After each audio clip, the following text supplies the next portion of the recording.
reality is our perception is our truth, whether it's true or not. And I'll give you an example. I was sitting there and doing something, and all of a sudden I saw a spider on my leg. I mean, I started screeching and screaming and jumping up and everything, only to realize it was a star on my pajamas. So because I didn't have my glasses on, my perception told me there was a spider on me. So all of my responses, reactions, everything was put into that being truth, even though it wasn't true. And so perception is so important, how we view things. What I want to talk about is the 3 different ways that the enemy attempts to distort our perception. He wants to distort our perception of God. He wants to distort our perception of ourselves, and he wants to distort our perception of other people, basically making us inactive. And so when we talk about our perception of God, we can look at Genesis, how in the Garden of Eden, he implies to them that God was holding something back. He can't be trusted because there's more to be had, but God is stingy and he's not giving it to you. And so he distorted their perception of God. What's important about our having a proper perception of God is our entire depth of relationship with him is dependent on that. How we view God. Do we see him as good and trustworthy, or is he mean and harsh, attempting to bash us over the head if we make a mistake? You know, is he a mean master, a harsh master,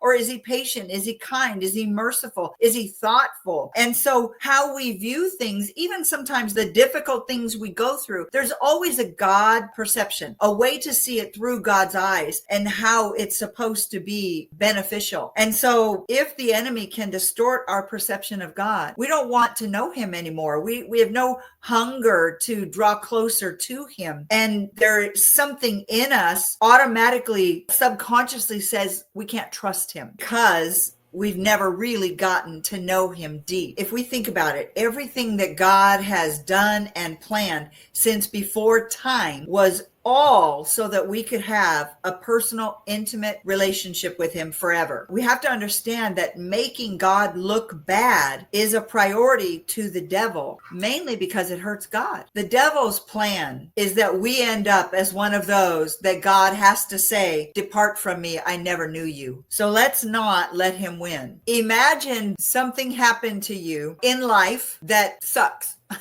You know, bottom line, if we have the proper perception of God, his love for us, his character, his nature, and we can then turn and trust him. If we have an improper perception, oh, God doesn't love me, God is mad at me, God doesn't care about me as much as he cares about so-and-so because they got this, they got that, you know, I didn't get that, I didn't get that. So our perception, remember, the enemy always wants to assign a why. So in other words, when something happens, there's a perception that looks at it from God's point of view. You know, somebody cuts you off. You can either see that as horrible person or God doesn't love you, whatever, or you can see God is giving you yet another opportunity to choose to be loving and merciful and patient. Because remember, in the end times, Christians walk away because of offense. So if God is telling us Christians are going to walk away because of offense in the end times, certainly one of his primary goals is to get us to a place where we cannot be offended. And that means even offended at God. We can blame God. The enemy's saying God did this, God did that. People blame God for the bad stuff in the world instead of the devil or the people following the devil, choosing to live their lives in his ways rather than seeing the good character and nature of God. And so if we can run everything through